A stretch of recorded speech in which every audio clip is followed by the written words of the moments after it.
ஆன்மீக மெஞ்ஞான வழியை, ஆண்டவனுடைய திருவருளை எளிமையாக அடைவதற்கு ஒரு வழியை அழுத்தம் திருத்தமாக கூறுகின்றார். திருவாதவூர் தேவா, உன்னுடைய திருவாசகத்தில் ஒரு மொழியே என்னையும் என்னை படைத்த பரம்பொருளையும் ஒன்றாகச் சேர்த்துவிடும். அப்படி இருக்கும் போது நான் இனிமேல் எந்த சாதகமும் செய்ய வேண்டியதில்லை, எந்த சஞ்சலமும் எனக்கு இல்லை. வேறொரு குருவையும் அவருடைய உபதேசத்தையும் தேடி நான் எங்கும் அலைய வேண்டிய அவசியமும் இல்லை.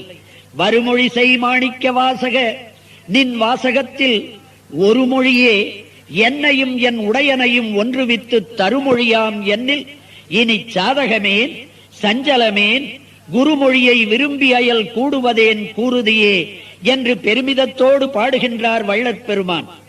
அத்தகைய சிறந்த அருள் நூலை வழங்கி அருளிய வாதவூர் அடிகளின் வரலாறு அற்புதமானது.